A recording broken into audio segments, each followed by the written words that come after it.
Gade. I am the group's financial advisor, and I help people reach their financial goals.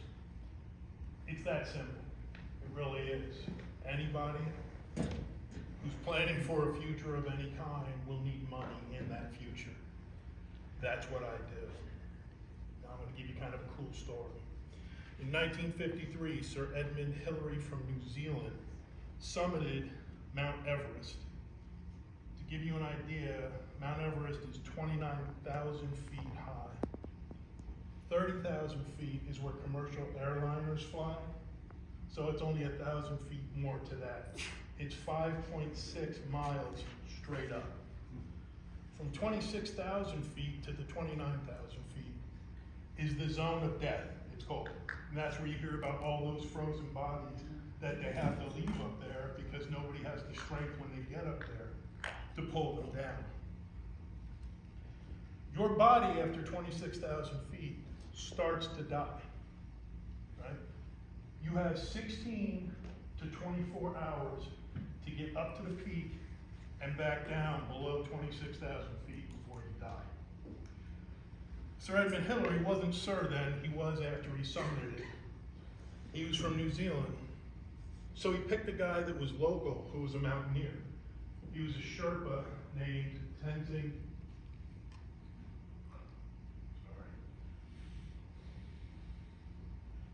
Norgay. Tenzing Norgay, Sherpas are a people. They're from that region, that mountainous region. So they've spent their whole lives there.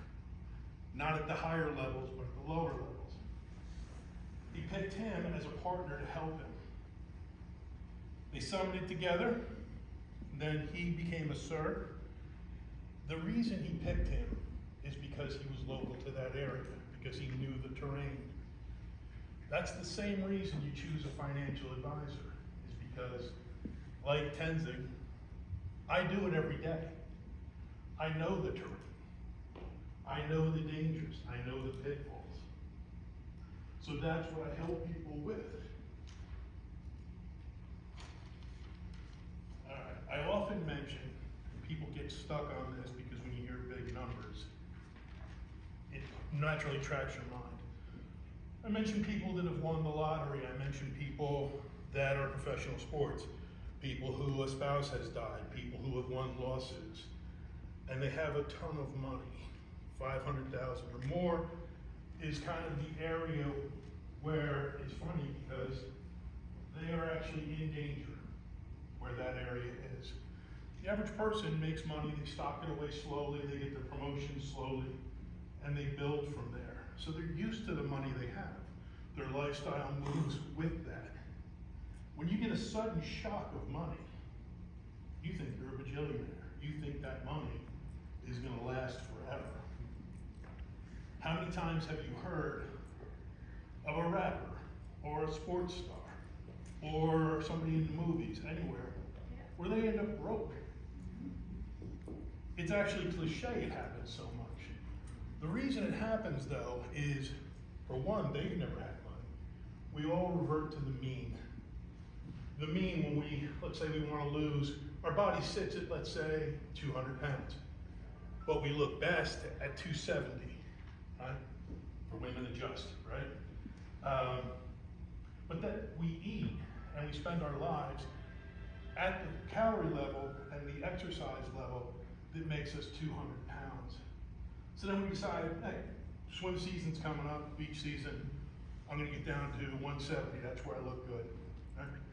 Your body is fighting you the entire way because it knows the calories it likes and is comfortable with. It knows the fitness amount.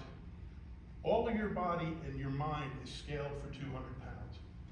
That's why you always revert to the mean. That's why you don't stay at 170 when you drop down to it. That's why they talk about in fitness and in dieting, you have to make a lifestyle change. You have to become different, right? Then it will work. Well, it's the same thing when you get a windfall of money. If you're used to being broke or if you're used to being middle class, and suddenly you have this money, you're used to being broke. Or or you're used to being middle class. When you have that money, your mind, your lifestyle, everything is pulling you back to being broke. You don't realize it, and you're thinking that money's gonna last forever. So what do? You decide to be philanthropic, right? My cousin needs a roof on his house. My mom needs a new car. My friend, my this, my that.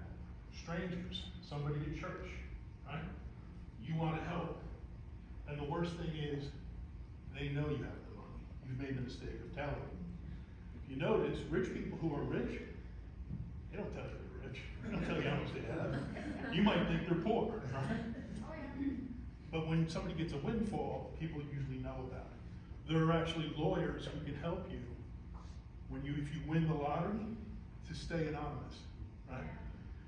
Because not only do you have your friends and family and even neighbors holding their hands out, you also have professional predators also holding their hands out. And they'll tell you the sweetest story in the world, how they're gonna open a charity for you, and your name's gonna be on it, and you're gonna this, you're gonna that, and a building here in your name at USF, all these different things. And you're like, yes, I want a part of that. That's what rich people do. That's not what rich people do. So I help educate those people. And it's funny because you call them, or I call them, an at-risk group of people. Everybody in this room is thinking, yeah, I'd love to have that risk, please. 2 helpings, please. But that's why.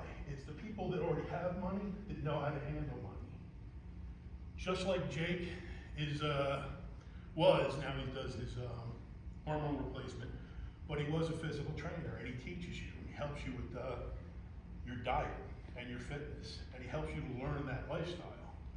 I do the same thing with people that have sudden wealth. It's not only sudden wealth. I'll work with anybody in this room. I'll work with anybody who knows somebody from this room. I don't care. I would never say, ew, what, you're broke? Do I seem like that person? No, because I'm not. I want to help everybody. But those people are particularly at risk, because if you start with a little bit of money and you gradually make it so that you can retire, you've moved right along and you feel good at the end. If you've got a windfall like they often get and you end up broke, you feel like a fool. You basically die of shame, right? So that's why they are actually an at-risk person or an at-risk community that I talk about. Hey, Jonathan. Yes, sir. Sorry to interrupt, but I couldn't see I the looked it lights. up. 1/3 of lottery winners eventually go bankrupt within 3 to 5 years. Yes. Which is more than the average American. Right. How do you do that if you win the lottery?